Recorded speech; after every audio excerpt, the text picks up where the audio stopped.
Here, another great Marvel 2.0. Gordon's up in Ontario, and Viv Leacock, the seasoned actor who has a list a mile long, a resume a mile long on IMDb, and you can catch playing Joseph Canfield on When Calls the Heart. Welcome, Viv. Thanks, guys. Thanks for having me. I like the intro. Thank you. Exactly. And I'd love to start out by you taking us on your journey, because you were born in Montreal. How did you get here?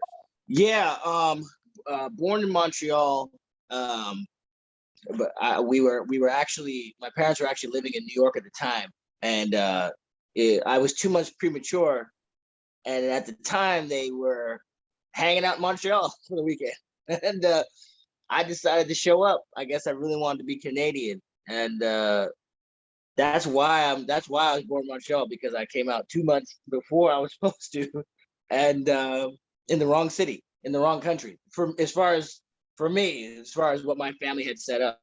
And yeah, so we were actually in New York for the first little bit, and then so I know you guys spoke to my brother Richard. So our father got a job. He had 2 job offers from New York. He had a job offer in Vancouver, where we are now, and he had a job offer in Los Angeles. And he hadn't been to Vancouver, so he came here first to check out the opportunity, check out the neighborhoods, check out this, everything for his kids. And he deemed that it was safer for us to come here. And so we did. Actually, what's interesting about the storyline on Hallmark, on When Calls the Heart, is that I play a fellow named Joseph Canfield, who literally makes the same decision for his family. He deems that Hope Valley, where the show takes place, is safer than where they currently were, or where they were planning to move originally, and so they end up in Hope Valley. So it's not too far off my little origin story. And yeah, being in Vancouver, Vancouver turned into Hollywood North, as they say. And, its proximity to Los Angeles created this film industry here that it made Vancouver a viable place to find talent, find crews, to be able to film your American TV shows for a lot less than filming in the US. So because my brother Richard was in the film industry, I was always close to it, and he kept on insisting that I be an actor. But my whole thing is I wanted to be a stand-up comedian. That was my first love. And yeah, he just kept pushing me. And he took me to my first audition I ever had. Rich took me to that, and he just stayed on me until I smartened up. And yeah, I started acting when I was about 17. And it's so much of it is because of Rich. Introduced me to movies, introduced me to film, like the television shows, because he's 6 years older than me. So I had this amazing big brother, kind of showing me the ropes. And so my film knowledge is, beyond my years because of my older brother. And I owe him a lot when it comes to that. So yeah, I started out in Vancouver. I've been around the world, not all the way around the world, but I've been a lot of places in the world to film, which is always very cool. Traveling, you travel on someone else's dime. It's kind of cool. You travel for work. It's a good feeling. But I've established myself, I'd say, pretty well in Vancouver. And now my kids are part of the industry. I have 3 kids. Vienna, Lennox, and Elias, and they're all in the industry with me. My poor wife has to deal with 4 actors in the house, but yeah, I think since about 2015, I've hit a good stride as far as being seen a lot more, getting a little bit more recognition, and things working better, I should say. I never want to say that, but yeah, I can say working a little better than before. It's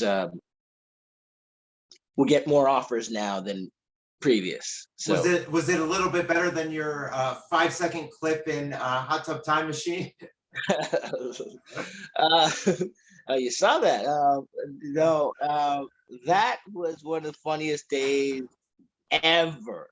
So Craig Robinson and we hit it off, and the whole sequence, I'll set it up for you. So the whole situation in that movie is these fellas the hot tub is a time machine, and they end up back in the day when they were kids. And so Craig Robinson calls his future ex-wife who was running around on him. So he's mad at the little girl he calls, who is, in 84, whenever the show is set, that's his future ex-wife. And he's called her to talk to her, but of course her father answers the phone, and he's got all types of stuff to say to the father character. And we ad-libbed that scene, I don't know how many different times we did it, probably 20 or 30 times. And he always has some other insult to say to my character. I'm playing the father of this little girl. And it was the hardest thing in the world to not laugh, to ruin like all the takes, because Craig was killing it. And then the little girl, they had to remove her because he was saying all types of stuff that she couldn't hear. And oh man, that was a lot of fun. He's amazing, quick on the draw. So that was a lot of fun. You're based in Vancouver. Yes. You're Canadian living in Canada. Yep. But born in Montreal. So do you keep up on Canadian news? Oh yeah, all the time. So are you aware of what recently happened in your province of birth in Quebec, what they've done with the language laws?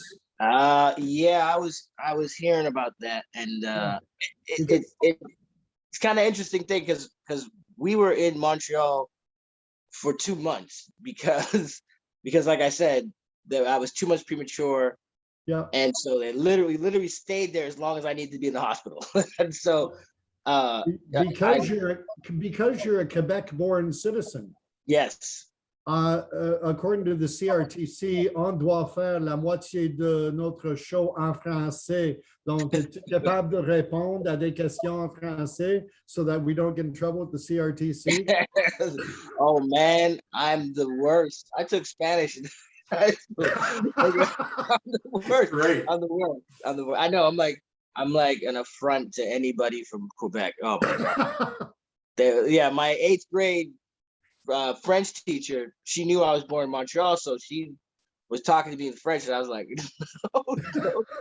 no, sorry guys. Like I said, Buenos dias, ¿cómo está? Yeah, exactly. Muchas gracias. So I wish I could, but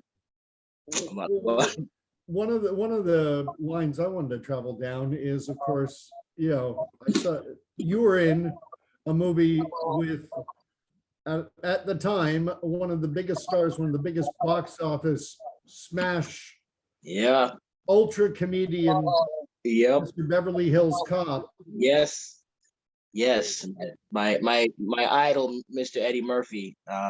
And that was a juicy role.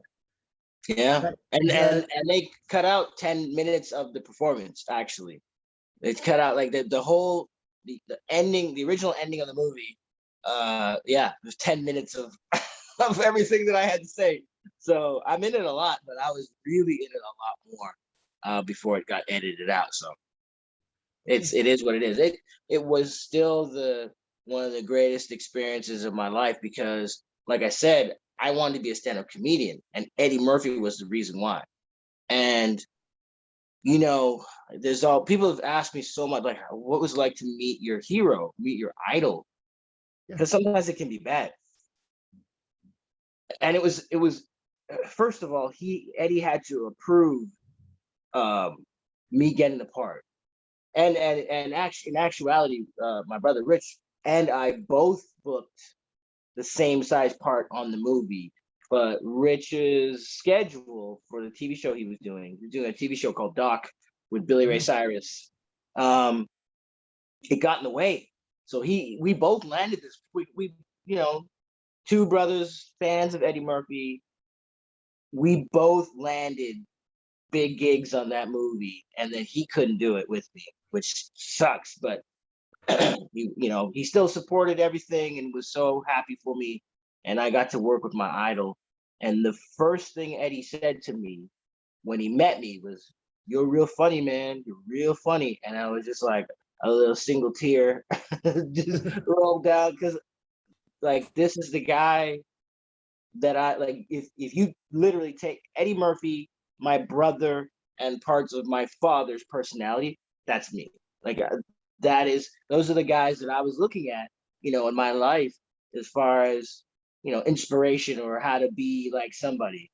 And so here I am, and I physically moved like Eddie Murphy so much that it freaked me out. There was a point where we're talking on the set and we're standing across from each other, and Eddie's gesturing when he's talking, and so am I. And I'm like, oh my God, I'm like doing exactly what he's doing. I crossed my arms. I was like, what's happening? And his assistant, who I'm still good friends with to this day, saw that. And I had said to him, I said, I am like a massive Eddie Murphy fan. But I never said that to Eddie. I said it to his assistant. And I said, I know everything about Eddie. And when he saw me doing that, he was like, whoa, you really, you really are a fan. And I was like, I couldn't even believe what I was seeing. It was like looking in a mirror. The way he was moving was exactly the way. I was like, oh my God, this guy's gonna think I'm crazy. But he never caught it, thankfully. Can you do the laugh? I haven't tried to do that for a while. No. I can't do it anymore. I used to do it. But you worked on it. I did. I had it down. But it's hard to do because you gotta pull in to make it happen. You know what's crazy? He stopped doing that laugh. He doesn't laugh like that anymore. He stopped doing it because the laugh became a punchline. Yes. So writers would write a terrible line in the script, and the executives were like, oh, just have him laugh.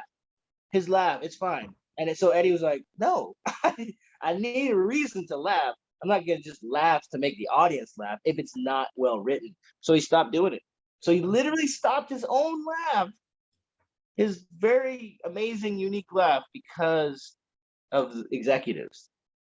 Well, you worked with him in a movie, so there's on-camera time, there's off-camera time. Yeah. Was that his normal laugh, or was that a stage laugh? No, that was his normal laugh.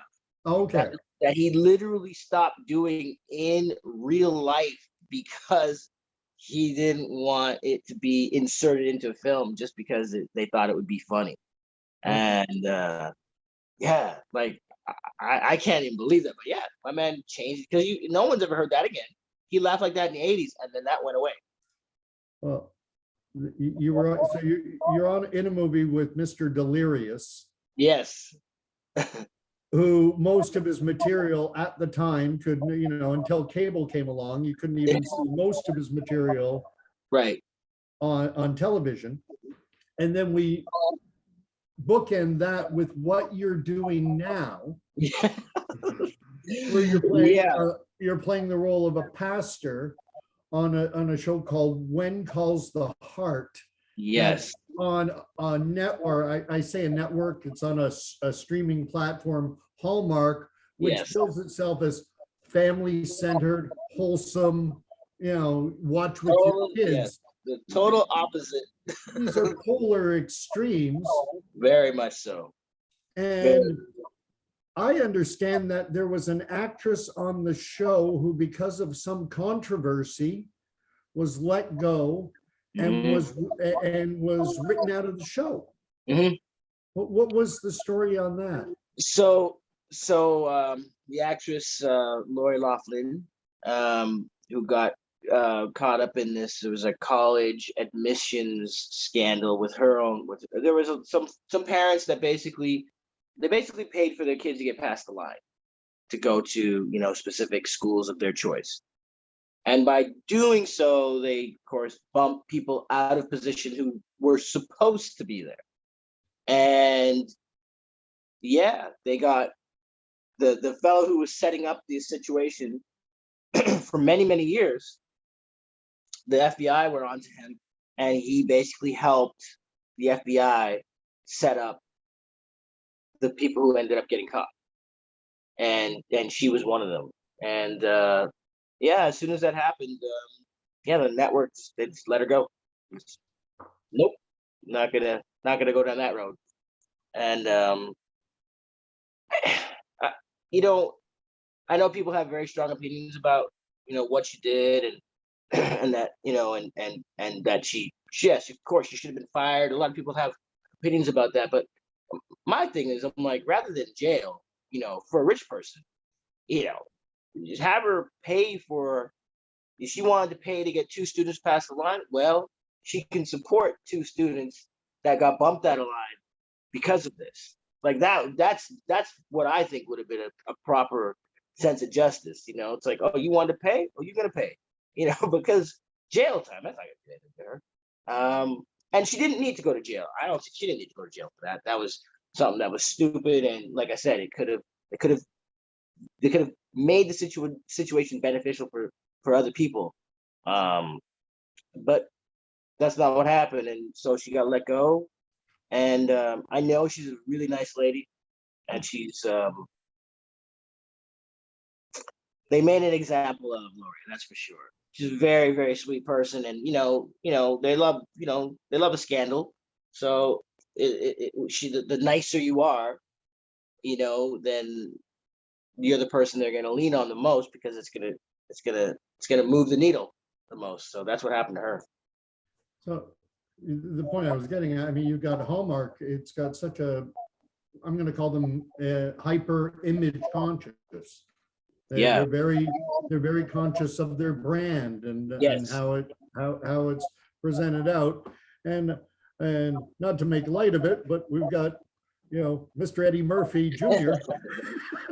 Yeah. I mean, by the time but with you, Yeah. with you, it wasn't quite. It didn't get revealed. No. Your resume was out there. Yeah. Yeah, there was no scandal. And the whole thing about it is, by the time I worked with Eddie, he was definitely not Mr. Delirious anymore. He was more Mr. Nutty Professor, Mr.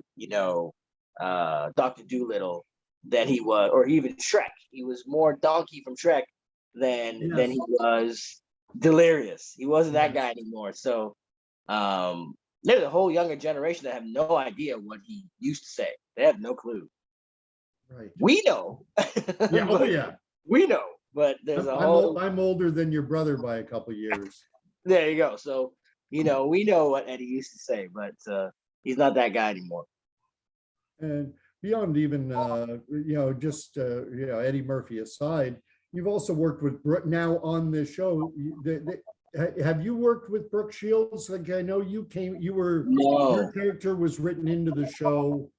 Yeah, season 8 we were there. Season 8 and 4, and season 8 and season 9 we've done. No, I missed seeing Brooke Shields on set, but everyone said how she was amazing, so lovely, so prepared, so amazing. That's what everyone You are said. working with some seasoned actors like Jack Wagner. They must love working with you.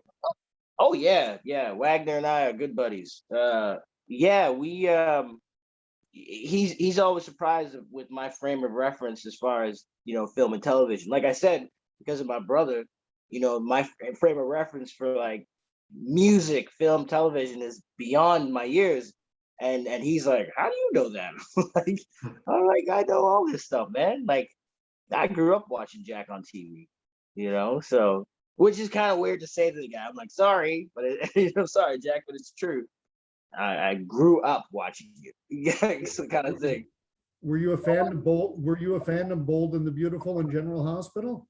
No, my mother, father watched. My mom and dad watched soaps. Actually, everyone in my house watched soaps except for me. I was not a fan, but they were kind of on in the background all the time. So there I see. I would see The Young and the Restless. I'd see General Hospital. When my mom watched All My Children, General Right. Hospital, and Young and the Restless. That's the ones that I know were on, and I think those were like the heavy hitters. So those are the ones that were always on in my house, and I used to drive me crazy. But yeah, Curious, when I look at When Calls the Heart, which honestly, before we spoke to Richard, I'd never heard of the show because I don't have Hallmark. right. So I'm checking it out. And the thing that struck me, it struck me like Little House on the Prairie meets a soap opera. Yeah, definitely. Because, who's the star of When Calls the Heart? There isn't one. Well, based on the books, the books, they followed the main character, who is it's my friend Aaron Krakow, who plays Elizabeth Thornton, The and teacher. the teacher. So the book was all about this amazing lady who's grown up high society, and she Yes. moves to a small town where people have way less means than her, and she becomes a teacher and falls in love with the Mountie that's in town. That's what the original books were about, and the people in the town. But yeah, it definitely has turned into, like you said, Little House on the Prairie meets some sort of soap opera. And yeah, I think that's why Jack Wagner loves it so much. He's just like his old stomping grounds, soaps. He just loves this thing and knows how to work it. Well, the great thing about soap operas, the only one I ever got into marginally was Y&R, the one with Bo. Yeah, And the rest is yeah. And yeah, I watch it often enough, and I skip to the acronym Exactly. Y&R. And the thing about shows like that with Stefano and this and that, you have so many different plot lines going on Yeah. that any one person will, three people can watch it, and three people are really cute, zeroed in on different storylines. Definitely. Yeah. Whereas when you watched Little House on the Prairie, everything revolved around the Ingalls family. Yes. Yeah. Everything. It's all about them. Yeah. Whereas this, well, there's one story going on here where there's a courtship going on. Right. There's another one going on with a different courtship. Right. There's another conflict between a father and a son over here. Right. Yeah. There's you giving marital advice. Yeah. From a swing. There are all these, and so I imagine you have a lot of fans who are like, "Oh, you're not Viv Leacock. You're Pastor Canfield." Yeah, there's a lot of folks that they were really looking for,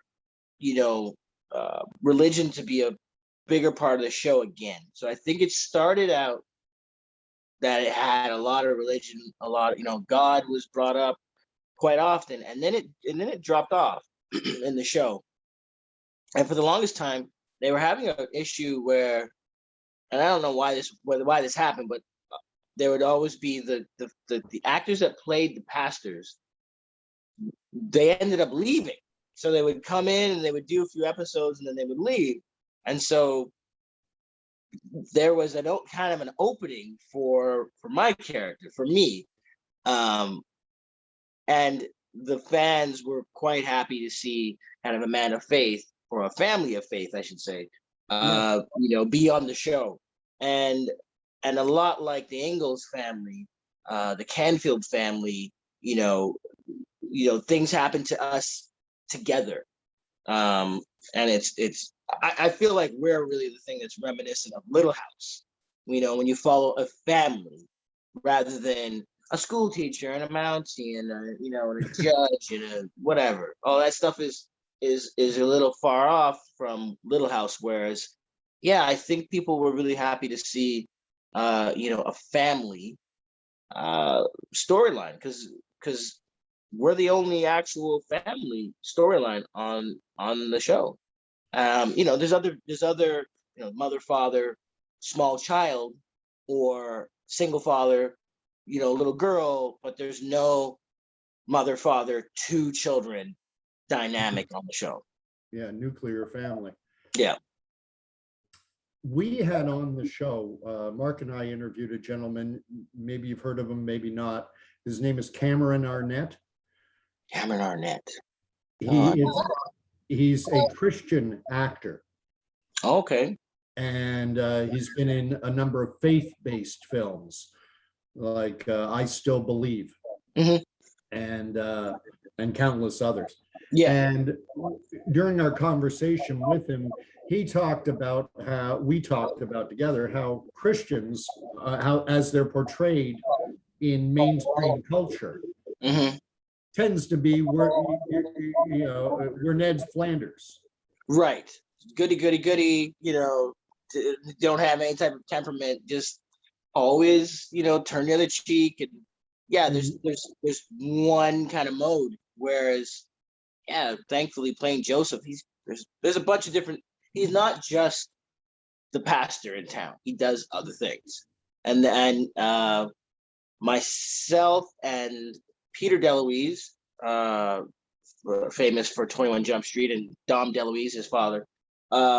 Peter directs and writes, directed and wrote on seasons 8 and 9, and the showrunner for season 8 and 9 is a fellow named John Tinker, and so the three of us kind of got together and crafted who Joseph was going to be, and I really like playing Joseph. He's like a combination of three different people. There's two of my uncles on my mom's side.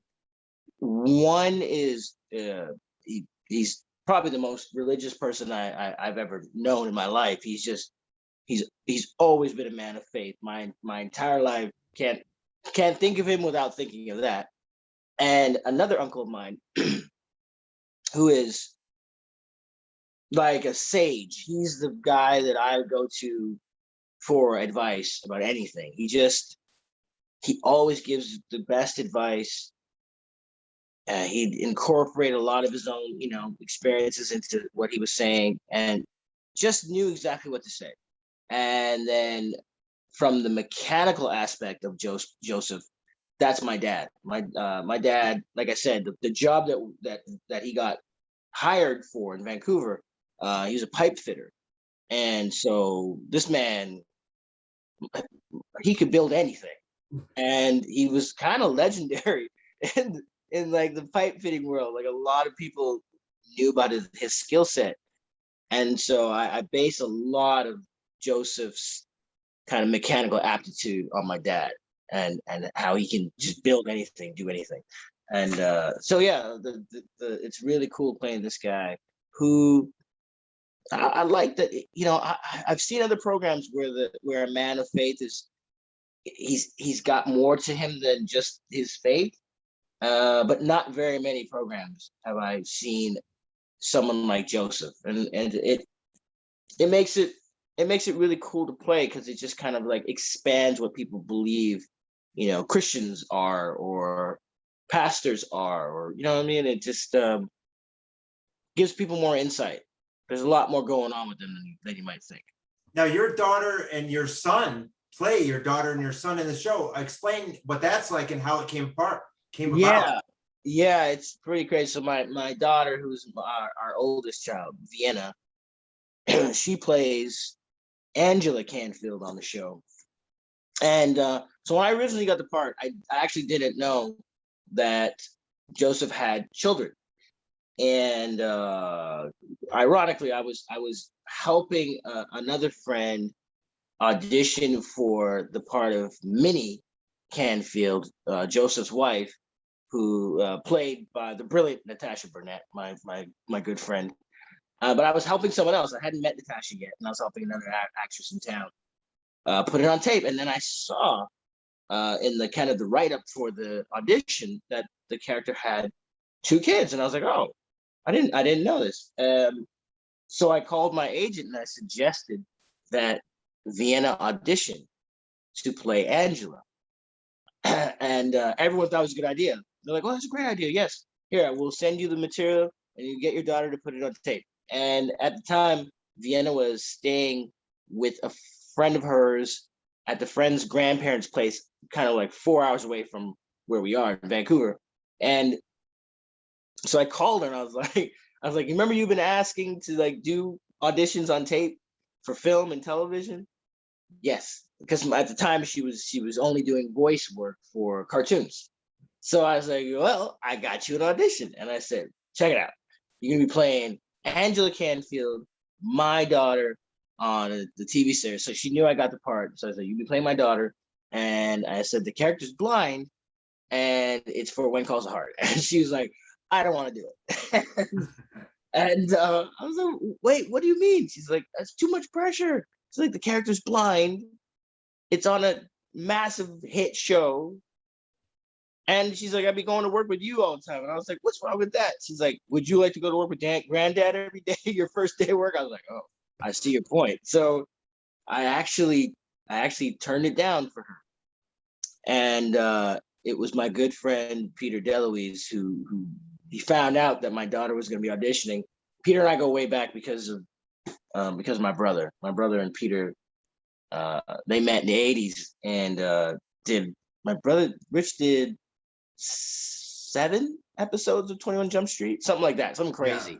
He was in a ton of episodes of 21 And different characters too, yeah. Yeah, Never the always same different. guy twice. No, always different characters, and got to know the cast really well, including Johnny Depp and Holly Robinson and Dustin Nguyen and Peter DeLuise, and so so I've known Peter since I was 13 years old. And Peter calls me. He's like, "What's this I hear about your daughter not auditioning?" And I was like, he said, "First of all, I heard you got the part. Congratulations." I'm like, "Thank you." He's like, "What is this that your daughter's not auditioning?" I was like, She doesn't want to do it. She's worried about, all these different things. And because this was her first on-screen, it would be her first on-screen job. I really wanted to make sure that she didn't have a bad experience. Like she wasn't scared away from doing it. So I was really quick to concede that no, she doesn't want to do it. So he called, said what he said. He's like, "All right, I'm gonna call you back." And we hang up the phone, and then I get this video message from him, and it's him recording himself, looking into the camera, saying, "Vienna, I will not let you fail." And he's like, he called me back. He's like, "Play that for your daughter."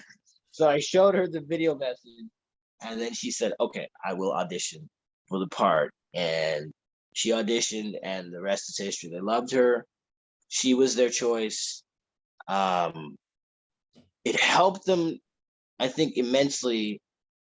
Like COVID, was a big thing when we started filming, and it still is, but it was new, very, very new, and navigating it was difficult. So the thinking was, if she was good enough when she auditioned, it would benefit them because they could have an actor, so myself, alongside a child actor, not have to worry about cross-contamination or anything like that. It makes sense. So when she did such a great job, they called back almost immediately, and they were like, do you have any sons?" And I have 2 sons, Lennox and Elias, and so both my sons auditioned. My nephew auditioned, my sister's son auditioned, and a good friend of the family, their son auditioned, and ultimately the part went to my youngest boy, Elias. And again, the thinking was, I'm sure, no cross contamination, same bubble. The 3 actors are coming from the same bubble. It makes a lot more sense. But they did have to earn the parts. They couldn't just get the parts. So it's very cool. Do you almost feel like, there's the Baldwin family, Mm-hmm. And you're working with Michael Landon Jr., Yes, I am. son Yep. of Little House on the Prairie's Michael Landon. Then Yep. you keep bringing up Peter DeLuise, son of Dom, yeah. legendary Dom DeLuise. You know, are we witnessing the start of the Leacock? I would love that. Yeah, I mean, you know, if you think about it, it's myself and my 3 kids and my brother, you know, who are all actors. That's a lot of people. So yeah, we could have a little dynasty. We can see what happens, see what we can do. Now there's a lot in the paper, a lot in the press, a lot in the media, social media especially, talking about the fact that you've done 9 seasons. Mhm. And are they going to renew? Are they going to renew? Yeah, that is the $1 million question, I guess. I'm not sure what is exactly happening at this point. I know the show did really, really well for season 9. I think, yeah, we just have to wait and see. There are literally millions of fans worldwide watching. The industry is so much different now. With all these streaming services and everything, you can go and I don't like what's on ABC, NBC, CBS, CBC, CTV. I can go seek out and find the programming that I like. Yep. And you have got a dedicated fan base. They even have a name for them. What are they? The Hearties. Yeah, I forgot. I read it. I'm like, you're kidding me. This is. Oh, the Hearties are. You punch in #Hearties on any, you know, like Twitter or Instagram. Yeah, it comes up. It's always coming up. And they, you know what, I gotta say, the Hearties have been so kind to myself and my family and my friend Natasha. It's hard to fathom. I didn't. You know that you're gonna get some love. You know, there's a fan base out there, but wow, they are going strong, and their support means everything. It's very nice. They send lots of words of encouragement and lots of words of support, and they're very, very, very sweet people. I've like connected with a lot of the fan base, and yeah, it's really nice. Well, I think of it in terms, something's happened to your audio, something's happened to your voice. There you go. Now you're back full. We could hear you before, but anyway, it reminds me of like the soap operas. The soap operas had dedicated fans like that, but back in the day, there wasn't the social media platforms to engage. You used to type, send, write letters. Yeah. I used to be a member of the Fonzie fan club. Yep. Back, you actually sent in a letter. Yep. And but it's Star Trek. Yep. So it's still messed up now, or is it okay? Yeah, we're getting crossed. Yeah, sorry. The joys of technology. Yes, sir. I was just gonna ask, I'll ask this question, then I'll shut. Regardless of whether Hallmark picks the series up, the producers of the show are saying that if Hallmark, for whatever insane reason, decides to shut the door on these millions of fans, saying to the Hearties, don't worry, there are other streaming platforms, there are other networks, there are other ways this will go on. Definitely. I think, like I said, I think this show has the ability to be, like a Law and Order, like 21 seasons in. I think it could so easily do that. It's just, it has the legs, man. And as long as you've got, I was just talking to my castmates about this. As long as you've got the top like 5 or 6 cast members, you can follow that show for the rest of the time. And new people can come in and old people can leave, but it can just keep moving. It's set up for it. It definitely is. So Well, it's like the one I was thinking of was Gunsmoke. Oh yeah, yeah. Gunsmoke is the longest running show, right? Yes, ran Yeah. something like 20 plus seasons. 20 plus, yeah. I think it's like 28 or something. Yeah. Like it's And the other forever. thing I was thinking about, like with yourself having come on in season 8, Yeah. it's reminiscent to me somewhat of shows like MASH or even Cheers, where characters left, new characters come in, and it actually injects life. Yeah. It's not that jumping the shark. We're going to bring in Leonardo DiCaprio to try and boost our rating. Oh, right. Yes. It's a natural evolution that different characters come on. Yeah. Yeah.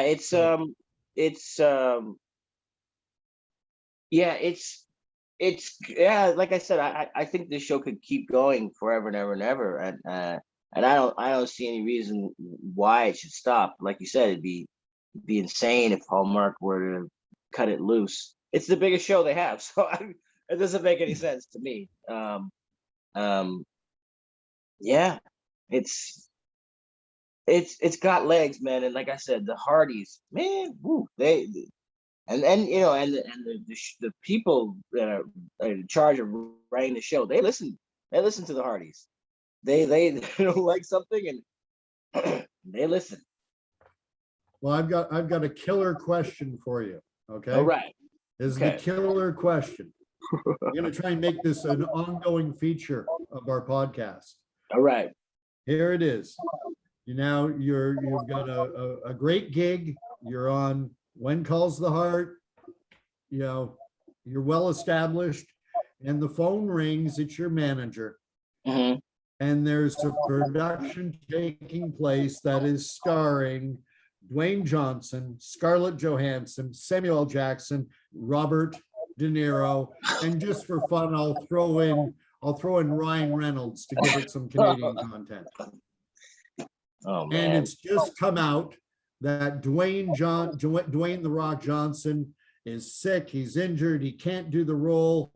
We want you in New York City, in Austin, Texas, wherever they're filming, in 2 weeks, but you have to leave When Calls the Heart. Man, oh man. Because it's not just me, it's my kids involved with this as well. No, I'm not going anywhere. If it was just me, I'd be like, goodbye. Yeah, no. I mean, it's funny. The thing about that question is very interesting. Because if they're coming for you on that level, that means you'll have other opportunities. It does, right? If they're coming to ask you on that level, well, then you're doing something right. If this was just purely like a magical kind of situation where this crazy, amazing, massive movie is coming to find me, yeah, I'd have to go. I'd have to go. In that world, oh yeah, I'm going. In the real world, if that could ever happen, would be I don't think the producers of that produce movies for The Rock are looking at Hallmark. I don't think they are anyway. So, You never know. You never know. You never It know. could be a Hardy. We'll see. Oh. You wanted to ask something, Mark? No, this has been a lot of fun. And where do you see your future? Obviously, if you're on When Calls the Heart, you'll be tied to that. And that's not a bad thing at all because it's steady work too. Yeah, no, not a bad thing at all. What's really cool is the powers that be. They know that I have I'm an aspiring director. They know that that's something I want to do. So they actually were saying, if the show keeps going, they'll give me an opportunity to direct some episodes. So I'm like, come on, you gotta keep going because I definitely would like to move into producing, directing. My brother Rich and I, we have lots of ideas for lots of different shows, and I'm trying to get Rich hooked up on. I'm trying to get Rich hooked up in the Hallmark universe. Himself and Holly Robinson Pete, they go way back again. So, like I said, to Jump Street, and I was like, they should play my brother and sister-in-law on the show, and people at Hallmark thought they think it's a good idea. So we'll see what happens. Oh, excellent. And are you happy in Vancouver? Because he's in LA. Yeah, he's in LA, but he'll come up for this. He'll come up. Oh, That's yeah. for sure. Yeah, no, it's what's nice about filming on When Calls is it's like banker's hours because the show is filmed on like the set itself is a privately owned property. We don't have to ever worry about losing a location or having to move somewhere else or driving for 3 hours to get, no, it's always the same thing every day. You're going to the same place all the time. So it's like having a sitcom job where you go to a studio lot and that's what you do, where it's always, you can always expect the same thing. So it definitely is one of the best things about filming on this show, where the kids can be on this show and they're not going to get burnt out, with crazy long hours and stuff like that. It's always going to be manageable. So it's been a lot of fun. Well, and it's a different world now, because someone who's just tuning into this and saying, When Calls the Heart, Hallmark, the beautiful thing is now words that never existed when I was a kid, binge watching. Yeah. People would have a whole other meaning when we were kids. Like, you're drunk and you're watching TV? What are you talking about? Like, it wouldn't even make any sense. No. You can catch up. You used to be that, you if you walked into season 4 of Mork and Mindy and you didn't understand anything that was going on, you just had to catch up. Yeah, no problem. Now you can't just jump into season 4 or anything. You won't know what's going on for the longest time. You won't understand what's going on. You have to, because nothing's wrapped up. Every episode of shows back in the day, it was always wrapped up. And you could, like you said, episode number 20, you could jump in and it's all going to be able to be explained to you. But with this stuff now, it's one big storyline. Yeah, it goes on and on and on.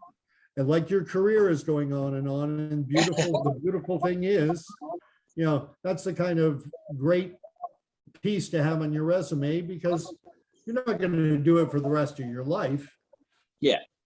And in another few years, you could guest star. It's like, it's like the soap operas, General Hospital, Y&R, Bold and Beautiful, all of it. Yep, totally. And they're really good about, letting me do other projects if I need to. So it's pretty cool. Well, it's been a blast. It really has. This is great. Viv, having you on. I've got one more killer question. Killer question, because I know you're a Trini. I know you're Trinidadian. Yes. Your name has to be Vivian. It is. Yeah, see, y'all know that because you're on the East Coast. Nobody on the West Coast understands that. So my name, oh man. Let me say, I tell you, a lot of kids got hurt. Because I had to check them. I had to throw that in. I grew up with a guy named Florence. Do we understand each other? Yes. Yeah. So, yeah. Viv, it's been an absolute thrill having you on. If you're new to the podcast, give us a like, share this out.